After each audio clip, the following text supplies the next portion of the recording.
In the ancient town of Nazareth, beneath the watchful eyes of the stars and the whispers of the wind, a story was lost, one that has not been spoken of for millennia. It is a tale wrapped in mystery, intertwined with the very essence of human existence. A tale that asks the deepest questions about faith, love, and truth. The story of the words Jesus spoke. Words that were never written down. Words that were only shared in hushed voices by those who were close to him.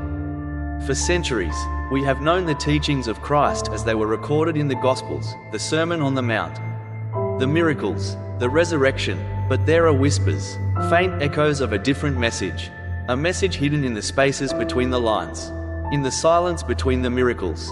These teachings were not meant to be remembered in the same way. They were not meant to be passed down through books or sermons. No, they were meant to be lived, seen in the hearts of those who truly listened. Those who understood that faith was not just a doctrine but a way of being. There are those who claim that the missing teachings were never meant to be understood by the world at large. They were not about power or control, not about building empires or establishing religions. They were about something much simpler, yet infinitely more complex, an inner awakening, a connection between the divine and the mundane, between spirit and matter. And these teachings, these lost words, have a power that transcends time, a power that calls to us even now, in the darkest corners of the world, far from the bustling cities and the ever-present glow of technology. Some still believe that the truth lies in these forgotten teachings. But where are they? Who can unlock the mysteries they contain? And what does this lost wisdom have to offer us in our modern world, where we are bombarded with distractions, noise, and the constant quest for material success? As we embark on this journey through time, through whispers and shadows, we will seek to uncover these hidden truths, truths that might just change everything we thought we knew about ourselves, our world, and our place within it. For years, the people had only heard fragments of what Christ had shared in the quiet moments between his miracles and teachings. The world knew of his miracles, his parables, and his sacrifice, but there were whispers that there was more, something that was never meant to be understood by the masses. These were not the teachings of law, of sin and redemption, but teachings that went deeper into the heart of being. These were teachings that addressed the soul, that opened the mind to possibilities far beyond what the human eye could see. One night, as the moon hung high above, casting an ethereal glow over the ancient town of Jerusalem, a small group of followers gathered in secret. Their faces were obscured by the shadow of the stone walls, their voices low, carrying only a whisper of the truth they sought. Among them was a man, an elder who had followed Jesus since the days when he walked the earth. His name was Eli, and he was among the few who claimed to have witnessed these lost teachings firsthand. He had never spoken of them publicly, for fear of the world's misunderstanding. Yet, tonight, he was ready to share what he knew. Do you remember the moment when the crowds followed Jesus, desperate for miracles? Eli asked, his voice trembling with the weight of unspoken knowledge. The sick, the blind, the hungry, they came to him seeking healing. But there were moments, small moments, where he did not perform miracles. Instead, he simply sat in silence. He allowed them to sit with him, to breathe with him. In those moments, he taught them something that no one understood. It wasn't about fixing the body, it was about healing the soul. The group fell silent, their faces attentive. As they leaned closer, Eli continued, "There is a story many of you know, the one where Jesus calms the storm. You have heard the words, 'Peace, be still,' and you think it was just a miracle. But there is more. In the moment before he spoke those words, there was a stillness, a silence that consumed everything. And in that silence, he spoke not only to the storm but to the hearts of those who listened. What he was teaching them was not just to conquer nature, but to conquer the chaos within, to quiet the storm inside your heart, your mind, your soul." A young man in the group, his face filled with skepticism, raised a hand. "But, Eli, how can that be? We know what he did. He calmed the storm. That's what we were told. How does that apply to us now? In our lives today?" Eli met his gaze, his eyes ancient and knowing. The storm is not always one of thunder and wind. It is the chaos we carry inside, the fears, the doubts, the uncertainties. We live in a world where noise fills every moment. Technology, distractions, constant demands. We are overwhelmed, drowning in our own storms. And Jesus, in that moment, gave us the key to understanding how to find peace within. He was not just calming the sea, he was showing us that we can calm the turbulence within ourselves. The young man hesitated, processing Eli's words. But how can we apply this? How do we find peace in a world that never stops moving? Eli smiled softly, his gaze distant as if recalling the teachings that had changed his life. It begins with silence, not just the absence of sound, but a silence within, a space where we can hear our own thoughts without the noise of the world drowning them out. We have lost the art of silence. My friend, we are constantly plugged into something, whether it is a screen or a conversation or the busyness of work. And in that, we lose touch with our own essence. Jesus taught us to go within, to still the storm, to listen to the quiet voice inside. The group fell silent, each person reflecting on the words that had been spoken. The weight of them hung in the air, as if the very atmosphere had changed. There was a feeling of something ancient and powerful awakening, a remembrance of a truth that had been forgotten. Eli continued, his voice now softer, as if speaking to their souls. Another lost teaching of Christ is the power of the breath. We have forgotten the significance of the breath, of the simple act of breathing. Jesus knew that the breath is a direct link between the body and the soul. He often spoke about the breath of life, but few understood its deeper meaning. The breath is not just a physiological process. It is the very essence of life itself. When we breathe with intention, we connect to the divine. When we breathe deeply and with awareness, we align ourselves with the eternal flow of energy. One of the women in the group, a young mother who had come to the gathering seeking comfort for the chaos in her life, spoke up. But what does this mean for us? Eli, how can we use this in our everyday lives? Eli smiled kindly, his eyes filled with compassion. It means that when you feel overwhelmed, when you feel lost in the storm of your thoughts, you stop, you take a deep breath, you connect with the breath, and you reconnect with your inner peace. Jesus taught us that peace does not come from external circumstances, but from within. The breath is our anchor, and when we breathe consciously, we remind ourselves that we are not the storm, we are the calm in the center of it. The woman nodded, tears beginning to well up in her eyes. I have never thought of it that way. I have always been so focused on everything happening around me, but I have forgotten to focus on what is happening within. Eli's expression softened. That is the key, my child. You cannot control the world around you, but you can control the storm within. And when you do that, the world outside begins to change. As the group sat in the dimly lit room, the air heavy with the weight of Eli's words, the silence that followed was not one of discomfort, but of contemplation. The teachings were simple yet profound, and in each moment, they seemed to cut through the noise of their busy lives, offering a path that felt timeless and sacred. Eli paused for a moment, his eyes scanning the room, as if searching for the right words to convey what was left to say. Finally, he spoke again, his voice calm but resolute. Now, let me share with you something else that was lost, something that Jesus spoke of often, though it was never widely understood. It is the power of compassion, not as an act, but as a state of being. In our world today, we have come to believe that compassion is something we do for others, a kindness given to those who need it. And while that is true, it is not the whole truth. Jesus taught us that compassion is not merely an action, it is the essence of our being. It is a state of heart, a way of seeing the world through the eyes of others, and understanding that we are all connected. The woman who had asked about the breath earlier raised her hand again, her voice soft but filled with curiosity. But how can we live this compassion in a world that is so divided? How can we truly see others when it feels like everyone is constantly at odds? Eli smiled gently, his eyes full of understanding. That is the challenge we face today. In the time of Jesus, the world was filled with division. Too, the oppressed and the powerful, the rich and the poor, the righteous and the sinners. But Jesus saw beyond these divisions. He saw the human heart in all its forms, hurting, seeking, yearning. He did not teach us to merely feel compassion for others. He taught us to embody it, to live it in our everyday actions, to move beyond judgment and see the pain and the joy that unite us all. He paused again, as if recalling a moment from the past. There was one teaching of his that was particularly striking, one that, when I first heard it, I struggled to understand. He said, "Love your enemies, bless those who curse you, pray for those who mistreat you." I couldn't comprehend it. How could anyone love their enemies? How could I pray for those who hurt me? But over time, I came to realize that this wasn't just about forgiveness. It was about recognizing the humanity in everyone, no matter their actions. The group listened intently, each person reflecting on the meaning of these words in their own life. Eli's voice grew softer as he continued. It is easy to love those who love us, to show kindness to those who are kind to us. But what Jesus was teaching us was that true compassion transcends this. It is not about what we receive in return, but about the recognition that all beings are interconnected.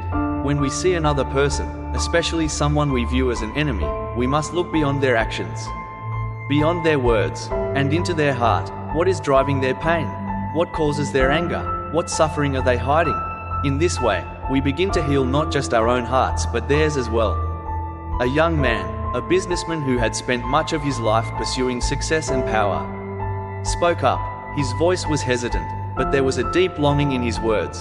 I've spent so much of my life trying to build walls around my heart, around my business, around my relationships. I've been taught that to succeed, I need to be strong, to be unyielding. But I can see now that what you're saying, it's not just about success. It's about connection. It's about breaking down the walls. Eli looked at him, nodding slowly. Yes, the world has taught us to build walls, to protect ourselves, to gain power, to avoid vulnerability. But what Jesus taught us was the power of breaking those walls down. To truly live, we must be willing to open ourselves to the world and to others. This is where the greatest miracles happen, not in the things we control, but in the moments of deep connection that transcend all logic and reason. Compassion, love, and understanding are not just ideals to strive for, they are the very foundation of how we interact with the world. And this is how we change it. There was a long pause.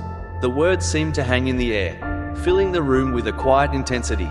Then, the young woman who had first spoken, the mother, asked with a touch of uncertainty, "But Eli, in the world we live in today, where people seem to be so divided and full of anger, how do we even begin? How do we find the courage to show compassion when the world feels so broken?" Eli looked at her with compassion in his eyes, his voice steady but warm. "The world is broken, yes, but that does not mean we are powerless. Each of us, in our own way, has the ability to bring healing, to bring light into the darkness. It starts with small steps, with everyday acts of kindness, with seeing beyond the surface, beyond the labels, beyond the divisions. It starts with the choice to be present, to listen, and to understand. And it starts with us, within ourselves." He paused for a moment, letting the weight of his words settle in. When you choose compassion, even in the face of anger or hatred, you are not giving away your power, you are reclaiming it. You are choosing to be the light in the darkness. And the more we do this, the more we create a ripple effect. The more we live from a place of compassion, the more we inspire others to do the same. This is the way of Christ. The group sat in silence for a while, reflecting on what had been said. The words were not easy to digest, and yet they carried a truth that resonated deeply within each person. Eli had not just shared teachings from a distant past, he had shared a truth that felt eternal, one that had the power to shift their perspectives and transform their lives. Finally, Eli spoke once more, his voice a soft, steady presence in the room. "You see, the lost teachings of Jesus were not about doctrine or dogma. They were about living a life of love and compassion, seeing the divine in all things, and recognizing the interconnectedness of all beings. They were about healing, not just the body, but the heart, the soul, the world. And while these teachings may have been lost for a time, they have never truly left us. They are within us, waiting to be awakened." As the group sat in silence, the room now thick with reflection, Eli allowed the weight of his words to settle within each person. The teachings of Jesus were not just about miracles or doctrines, they were about an awakening, a call to live in alignment with a deeper truth. The true teachings, those hidden truths that had been lost through the centuries, were not for the scholars or the theologians, but for the everyday person seeking to live a life of integrity, compassion, and understanding. "Do you see?" Eli asked, his voice steady and full of conviction. "The world has told you that success lies in achievement, in power, in control. It has told you that love is a commodity to be given and taken. But what Jesus taught us was different. He showed us that true success is not about external achievements, it is about an inner peace. a harmony with the divine within and around us. It is about living a life of love and connection, not only to others but to ourselves and the world. This is the awakening we have all been waiting for." He paused, letting his words hang in the air. "Each of you, in your own way, has been searching for something. You have searched for meaning, for fulfillment, for answers to questions that seem unanswerable. But the answer lies within you. It always has." A deep silence filled the room as the group reflected on Eli's words. For many, this was not just another lesson to be learned, it was a revelation, an invitation to step into a new way of being, to let go of the noise and chaos of the world and reconnect with the essence of their true selves. The young man, the businessman who had once spoken of his walls, now stood up slowly, as if awakened by a new understanding. He looked around at the others, his eyes filled with a mixture of wonder and humility. "I see it now," he said softly. "All this time, I've been chasing after the wrong things. I thought success was about building more, doing more, conquering more, but I've neglected the most important thing: connection. Connection to others, yes, but also to myself, to the world, and to something greater than all of this." Eli nodded, his face warm with understanding. "Yes, true success is not about what you acquire or what you control. It is about the relationships you build, the love you share, and the peace you create within yourself. It is about stepping out of the constant chase and finding stillness. In the stillness, you will hear the truth that has always been there." The mother, who had asked about compassion earlier, also rose from her seat. Her voice was filled with emotion as she spoke. "I've spent so much of my life trying to fix everything, to do everything right for my children, for my family, but I see now that I've been missing something. I've been so focused on doing that I forgot how to be. How to just be present, to love without expectation, to listen without judgment." Tears welled in her eyes as she continued, her voice barely a whisper. "I see that the greatest gift I can give my children is not things or achievements, but love, and not just love in words, but love in presence, in truly being there, in connecting with them, in understanding their hearts." Eli's face softened as he gazed at her with tenderness. "Exactly, love is not a transaction. It is not something to be given in exchange for something else. It is the very fabric of existence. It is the energy that binds us all together. And when you give love freely, without expectation, you create a space where miracles can happen. You create a world that reflects the truth of who we really are." The group sat together for what felt like an eternity, each person deep in their thoughts, yet connected by the shared understanding that had just emerged. They were not the same as they had been when they entered the room. A shift had taken place, an awakening to a truth that transcended the teachings they had learned in their lives. The truth was simple, yet profoundly transformative. "Do you understand now?" Eli asked, his voice gentle, yet unwavering. The teachings of Jesus were never about building kingdoms or controlling the masses. They were about building the kingdom within. They were about realizing that the power to transform the world begins with transforming ourselves. When we embody love, compassion, and peace, we create a ripple effect that touches everything we do. Everyone we meet. One of the older men in the group, a former priest who had long since left his position in the church, spoke up. His voice was thick with emotion. "I spent my life preaching doctrine, following rules, and enforcing beliefs, but all along, I knew something was missing. I knew that what I was teaching was not the full picture. Now, I see that the fullness of truth lies not in adherence to a set of rules, but in living from a place of love and understanding." Eli's eyes sparkled as he spoke the final words of the evening. "It is never too late to awaken. You can begin right now, in this moment, to live from the truth that lies within you. The lost teachings of Jesus are not lost forever. They are within you. They are in the quiet moments, in the breath you take, in the love you share. They are in the connection you create with others and with yourself.